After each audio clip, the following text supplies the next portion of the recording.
guys, thanks for being here today to listen to my very first equine guest. We're so excited to have the opportunity to branch out from our usual canine and feline topics, and so lucky to have Dr. Copper join us to discuss equine fluid therapy. In particular, fluid therapy in the field, where IV fluids might prove cumbersome or impractical, or just in general might not be an option.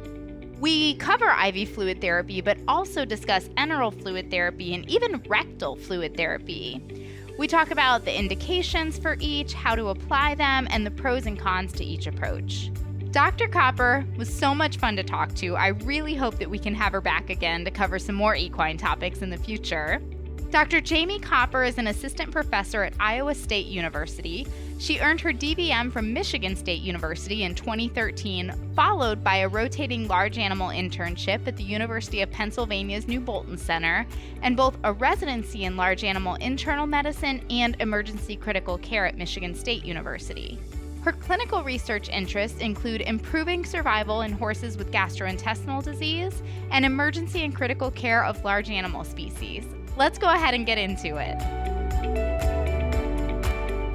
All right, I am joined today by Dr. Copper, and I'm excited because we're going to talk about horses. We're going to talk about equine medicine, something we don't often cover on the podcast. So, Dr. Copper, thank you for being one of my first equine guests. Oh, thank you so much for having me here today. I really appreciate the opportunity to chat with you guys. We are so excited to have you. And today we're talking about equine fluid therapy. So can you kind of just start us off with some basics of equine fluid therapy and why sometimes that it can be a challenge? Yeah, great question. So I think, there's multiple ways that we can go about giving fluids to horses. And sometimes that's the part that's hard. You're out in the field and we always think about IV fluids as being in our minds the way to go. And there are some instances where it really is, but that's not always feasible when it's -5 degrees in a barn and you don't have somebody to monitor that horse on fluids and things like that. And so that can create a real challenge for a lot of practitioners. And then cost comes into play too. So sometimes even though we want to use IV fluids, we can't just based on our client's budget. And so then we're looking at other things like enteral fluids via nasogastric tube, and even rectal fluids are becoming popular in equine medicine as well these days. You're talking about this -5 degrees out in a barn, and I'm here in this huge sweater because it was 50 degrees this morning. And I was like, oh, this is too cold. That's too close to having a 4 in the beginning of that temperature. I can't handle it. So true. So true. I feel spoiled getting to work in a hospital most of the time as well, while my colleagues are dealing with truly frigid temperatures out there in the real world. Absolutely. Absolutely. So can you talk to us a little bit more about enteral fluid therapy and what situations enteral fluid therapy would be appropriate? Yeah, great question. Enteral fluid therapy is actually my favorite way to go, to be honest. So one of my mentors used to say, and it's really stuck with me through the years, that if the GI tract works, you should use it. I love that. So anytime the GI tract is at all functional, I'm going to be really quick to go that route with it. So it is as simple as passing a nasogastric tube, which equine veterinarians are great at because it's such a huge part of what we do with colic workups and whatnot. And then either giving fluids at that given time and then removing the nasogastric tube, or we can even tie them and leave them in place and use it intermittently from there on out without having to pass it each and every time. Some of the great benefits, I think, of enteral fluids, not only can you provide hydration to the horse, but you can also increase gastrointestinal motility. So we have what's called the gastrocolic reflex. So you fill the stomach up and it makes your colon contract. It's just like in the morning when your dog goes and eats and then it has to go outside to go to the bathroom, same concept. And so that's really nice for horses that are having various types of colic as well, because we can get their GI tracts moving and stimulate that at the same time as hydrating contents within the GI tract, as well as providing them with fluids. It's also a route by which that we can give them electrolytes and help manage problems like that. And then we can even give them nutrition that way as well. So there's a number of different powdered caloric supplements that can be used for horses that are nice and friendly and can get mixed into your fluids and go down the tube, or alternatively, you can soak some senior feed and kind of turn it into a thin gruel to go down the nasogastric tube as well. So those are some instances that I think it's really helpful with. There was a study that showed particularly if you're trying to hydrate contents of the GI tract, which I think colic is such a big part of what we do. And oftentimes why we're wanting to put horses on fluids, that you can do a much better job hydrating the contents within the horse's colon using enteral fluids as opposed to IV fluids, even 5 times the normal rate. So there's a lot of instances and when I think it's really helpful. And of course, sometimes when we can't use them for various reasons as well. And I'm kind of thinking about the parallels with small animal medicine. We talk about early enteral nutrition in like parvo puppies. The quicker you can get that GI tract moving, the better you're going to be.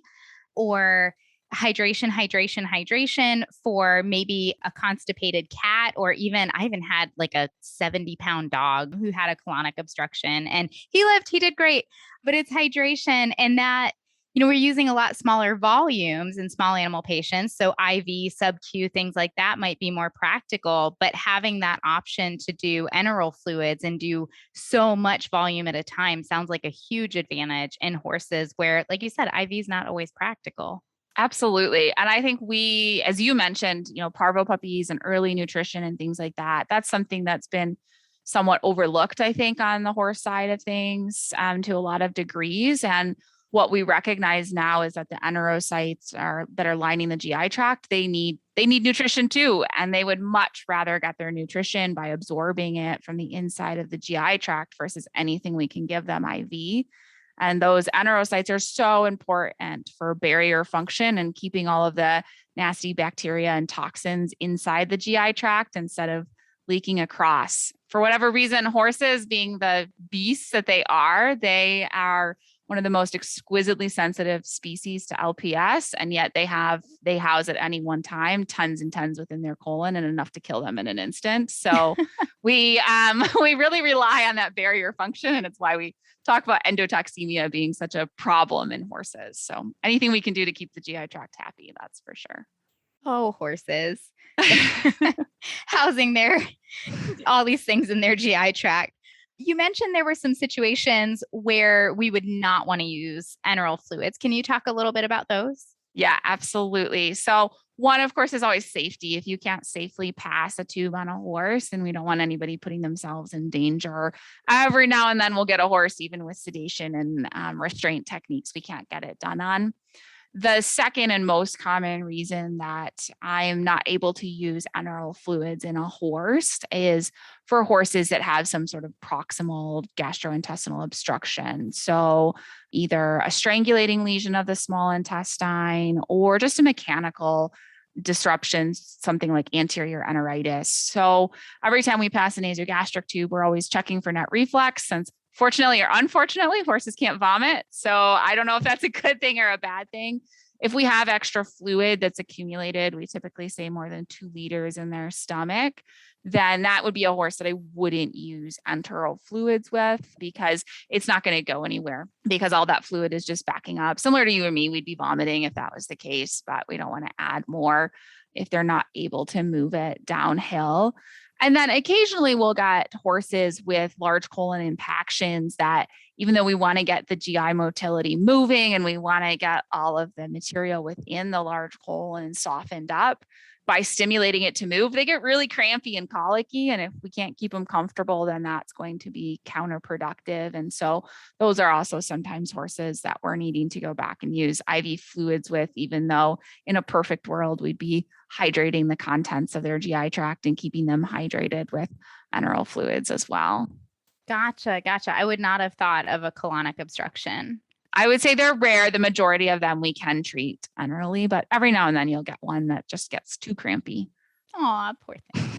That sounds awful. Like, we're talking about having fluid in your stomach and it's not going anywhere and you can't vomit it up, or like getting really crampy and all this. It sounds miserable. Horses made by a committee.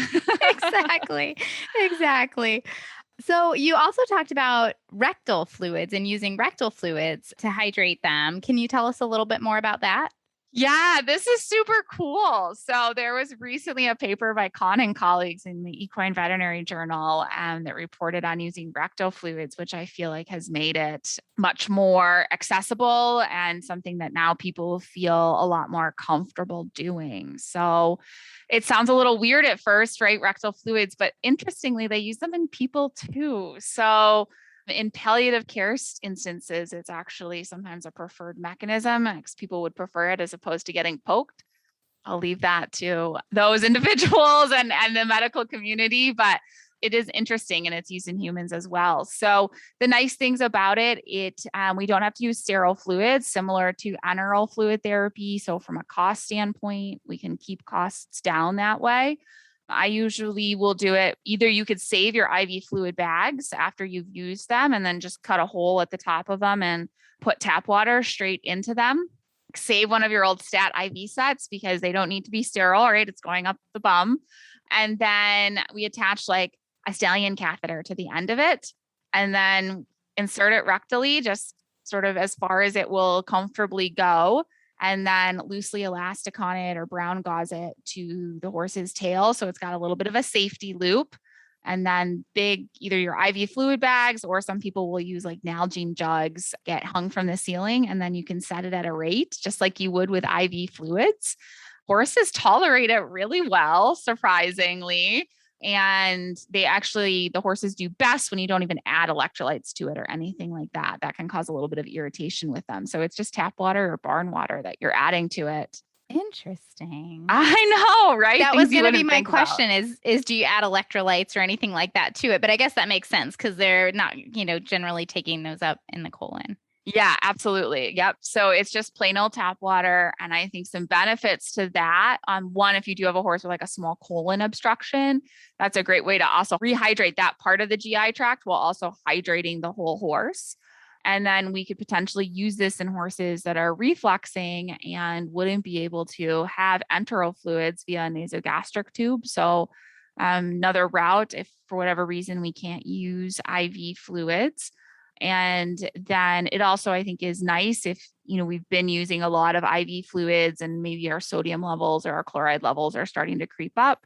It's a nice way to sort of give them hypotonic fluids and kind of counteract that a little bit. So yeah, they tolerate it really well. And you can train clients to do it too, right? So, you just kind of explain to them how they would insert it in their rectum, not to push too hard or anything. And that way you could leave it on the farm. And if it falls out, it's not like asking a client to do catheter care or anything like that on the farm. So a little bit safer from that aspect too. Definitely, definitely. What you talked about the sodium and chloride maybe creeping up from doing IV fluids. If you're running tap water through into this catheter, do you ever see the opposite? Do you see electrolyte derangements because maybe they're not taking in nutrition and then they're getting hydrated with tap water? That's a really good question. I think long term, it could be an issue. Usually, short term, they do just fine with it. Luckily, the kidney sorts it out for us. But certainly, if we were looking at days and the horse wasn't taking in anything by mouth, then that could definitely be a concern and something you'd want to keep an eye on. Very cool. Very cool. Lots of options for giving fluids in the field. We're not just stuck with IV. I think that's excellent. Yeah. So let's circle back around to IV fluids. We've talked about enteral and rectal, and we kind of touched on that a little bit in the beginning, but can you go into a little bit more detail about what cases we specifically want to make sure we're reaching for IV fluids on?